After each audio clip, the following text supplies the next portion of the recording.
मित्रों, आप सभी जानते हैं कि दिल्ली में मुख्यमंत्री है भी और नहीं भी, और जो मुख्यमंत्री नहीं है वो मुख्यमंत्री है भी, यानी अस्थायी मुख्यमंत्री और एक्चुअल मुख्यमंत्री दोनों के बीच का द्वंद्व देखते हुए दिल्ली की जनता के मन में कई प्रश्न तो उठ ही रहे थे। अब संवैधानिक व्यवस्थाओं और कानूनी दृष्टि से भी प्रश्न उठने शुरू हो गए हैं। दिल्ली के सो कॉल्ड एक्चुअल मुख्यमंत्री, जो वास्तविक अर्थों में फेडरल मुख्यमंत्री साबित हुए हैं, जो नित्य प्रति कार्य करने की बजाय उठकर एक सवाल पूछने लगते हैं, जबकि वो भारत के इतिहास की सबसे शक्तिशाली, संख्या की दृष्टि से सबसे शक्तिशाली सरकार उनके पास है, उसके बाद भी वो सवाल पूछते हैं। मगर आज कुछ बहुत गंभीर प्रश्न इस विषय के ऊपर उठकर खड़े हुए हैं कि जो सीएजी रिपोर्ट्स थी, आपको पता है कि सरकार के आर्थिक आय व्यय का मूल्यांकन CAG, comptroller and auditor general के द्वारा किया जाता है, राज्यों में भी और केंद्र में भी। मगर यह एक बड़ी विचित्र बात है कि स्वघोषित कट्टर ईमानदार एक संवैधानिक व्यवस्था के द्वारा अपने सरकार के कार्यों की आर्थिक समीक्षा को न सिर्फ होने देते नहीं देते, नकारते हैं और सदन के पटल पर रखना नहीं चाहते हैं।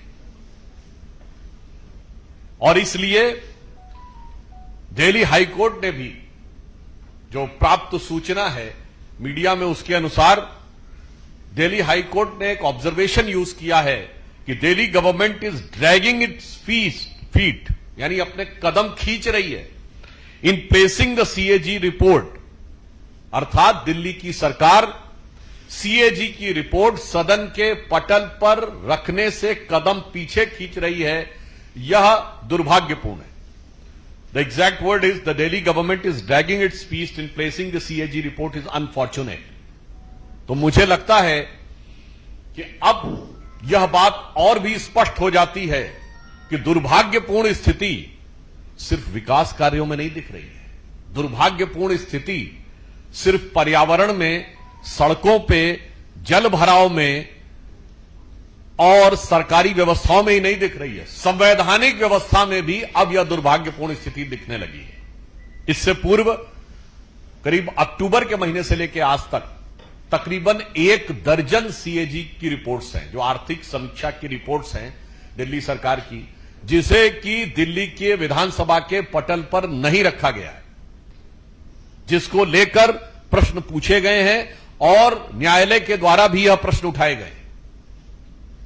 और बहुत मजेदार बात यह है कि स्वघोषित कट्टर ईमानदार के द्वारा संचालित सरकार में दिल्ली के विधानसभा सेक्रेटेरिएट ने 11 जनवरी को, इसी 11 जनवरी 2025 को यह कहा है, there is no use of tabling the reports,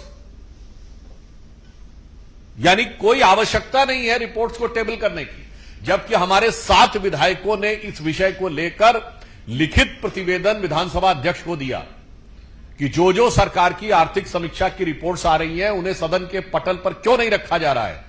मगर मैंने कहा ना, स्वघोषित कट्टर ईमानदार अपनी सरकार की आय व्यय का लेखा रखने को आवश्यक नहीं मानते, जबकि न्यायालय उसको दुर्भाग्यपूर्ण मान रहा है।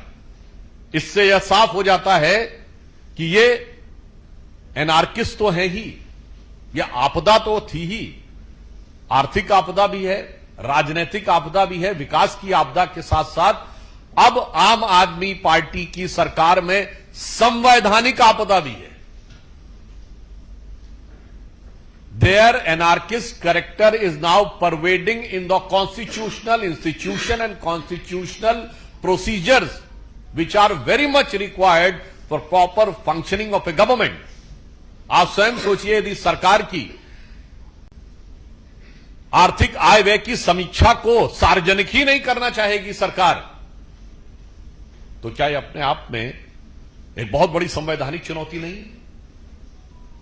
और मजे की बात यह है कि जो अपनी सीएजी रिपोर्ट सदन के पटल पे नहीं रखते, वो हर बात पे आके सवाल पूछते हैं। सरकार आपकी है, मुख्यमंत्री आपकी हैं। वैसे तो मेरे विचार से अस्थायी मुख्यमंत्री नहीं, सरकार ही अस्थायी है, जो कि अब चंद दिनों की मेहमान है। परंतु उसके बाद आप आकर सवाल नहीं पूछते, सवाल ही पूछते रहते हैं, जवाब नहीं देते। चलिए, राजनीतिक जवाब मत दीजिए, वो तो आपकी स्टाइल और फितरत समझते हैं कि आकर अनेक प्रकार के अनर्गल आरोप और आक्षेप लगाना आम आदमी पार्टी की फितरत है। परंतु मैं आपसे कहना चाहता हूं, जो आपकी संवैधानिक अपरिहार्यता है, जो आपका संवैधानिक कर्तव्य है, उसका आप जवाब देने से कब तक बचने का प्रयास करते रहेंगे, यह मैं केजरीवाल जी से पूछना चाहता हूं।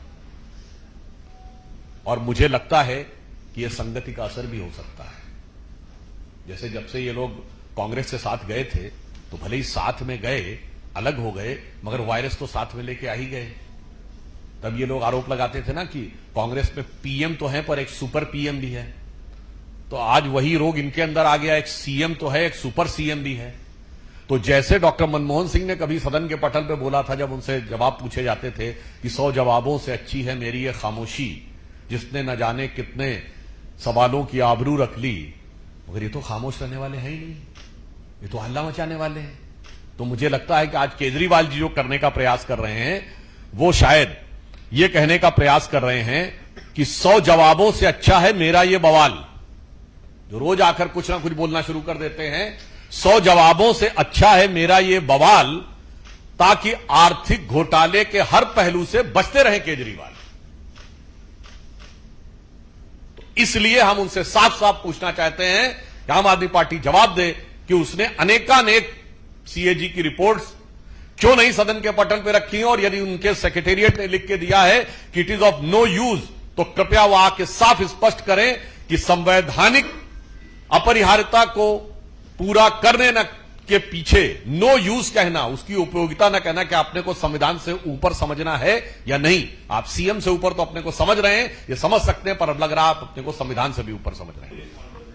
नहीं, वो कई बार होता है, आपने देखा होगा, जब आदमी दारू के नशे में ज्यादा होता है तो वो दिखाने की कोशिश कुछ और करता है और अंदर से कुछ और हो जाता है। इसलिए वो जितना भी स्वांग रचने का प्रयास करें, परंतु दिल्ली की जनता अब उस हकीकत को समझ चुकी है। मुझे लगता है जैसे आतिशी जी स्वयं एक मुखौटा हैं, वैसे आतिशी जी का एक कृत्य भी उस मुखौटे के ऊपर एक और मुखौटा है।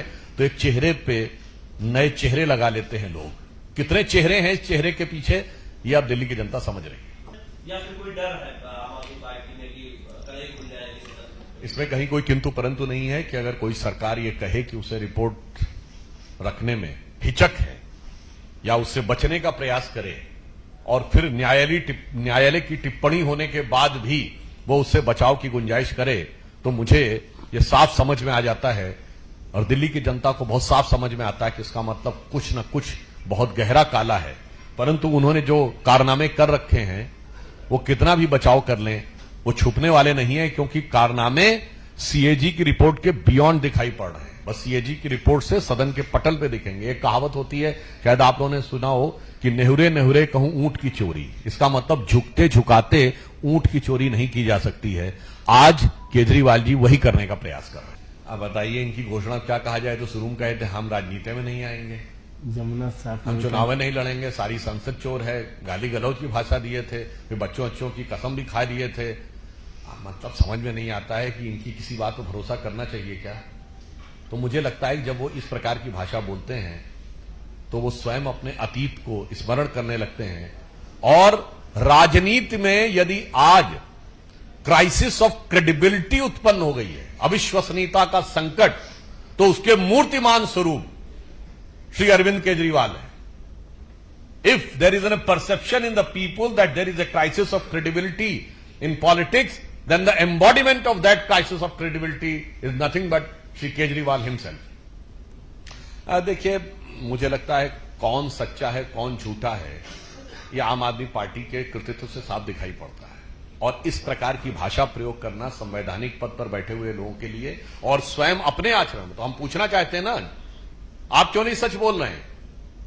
सीएजी की रिपोर्ट रख दीजिए, यह तो आपका कॉन्स्टिट्यूशन रिक्वायरमेंट है।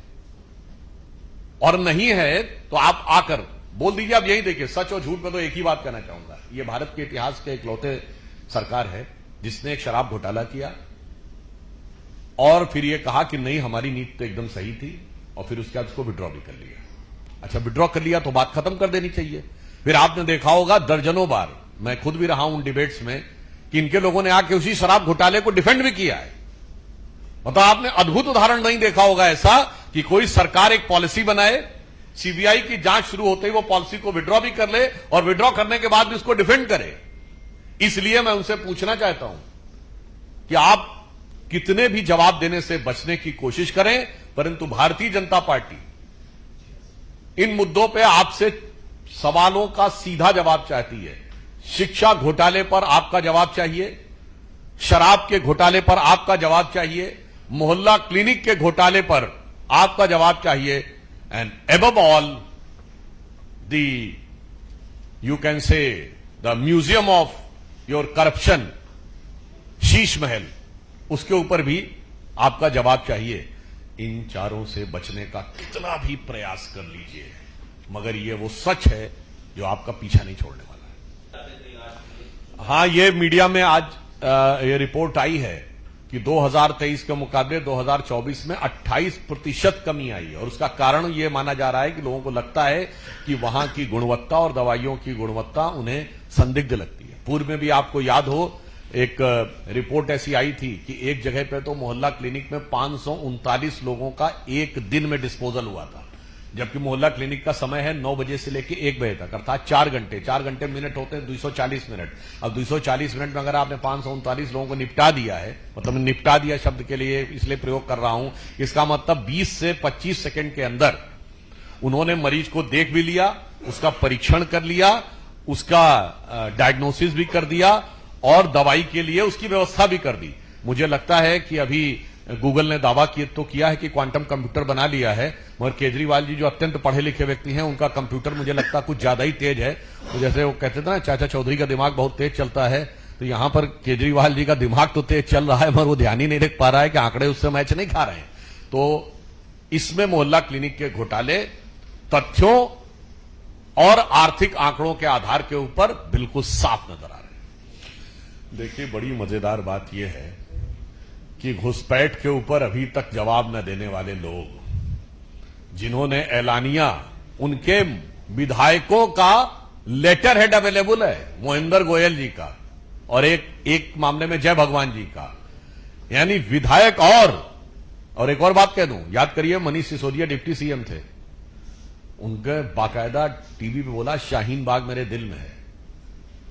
तो घुसपैठियों को वोटर बनाने की जो षड्यंत्र है, उसके ऊपर जो जो पर्दाफाश होता चला जा रहा है, त्यों त्यों उनकी छटपटाहट इस ढंग के आरोपों और प्रत्यारोपों में उभर कर सामने आ रही है।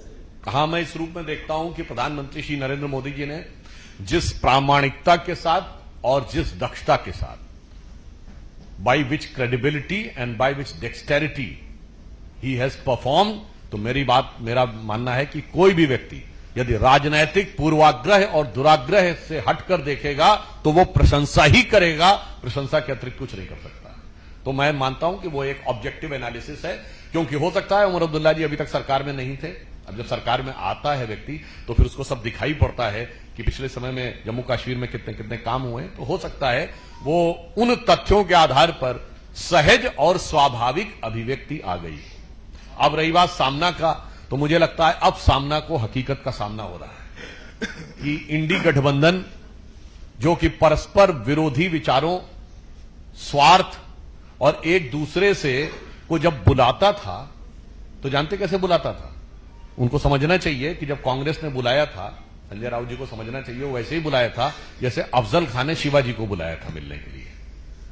तो अफजल खान का कद तो बड़ा लंबा चौड़ा था, शिवाजी छोटे कद काठी के थे, मगर वो समझदार बहुत थे और उन्होंने युक्ति से अफजल खान को निपटा दिया था। मगर ये शिवसेना यूबीटी वाले शायद वो समझ ही नहीं पाए और जाकर गले मिल लिए। अब गले मिलने के बाद उन्हें समझ में आ रहा है कि गला दब रहा है, तो इसलिए उस दबे हुए गले की छटपटाहट इन भाषाओं में, इन वाक्यों में उभर कर सामने आ रही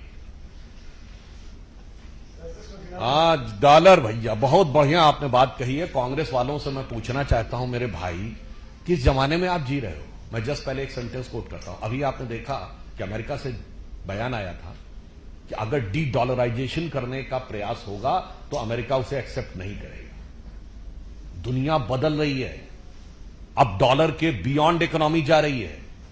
मैं चैलेंज करके पूछता हूं, आज तक बताएं कभी पिछले 50-60 साल में डी डॉलराइजेशन का इश्यू आया हो?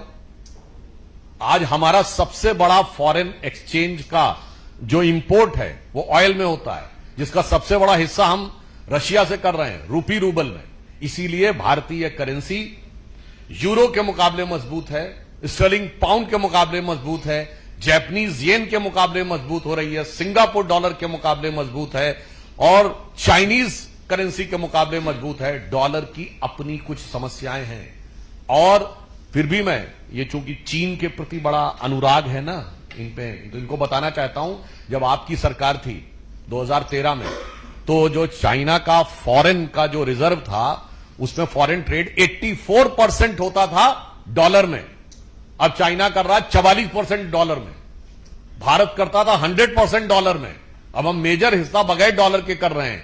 तो मैं उनसे कहना चाहूंगा, अमा मियां, वो जमाने चले गए जब रुपया डॉलर की लैला हुआ करता था, मतलब एक बेत पड़ता था और निशान यहां पड़ जाता था, विकैरियस इफेक्ट जिसे आप अंग्रेजी में कहते हैं। मगर कांग्रेस वाले उस विकैरियस इफेक्ट से आज तक नहीं निकल पा रहे हैं। एक बयान अमेरिका में आता है और इनकी पीठ के ऊपर वो बेत छपा हुआ नजर आ जाता है। तो थोड़ी नई आर्थिक परिदृश्य को समझने का प्रयास करें।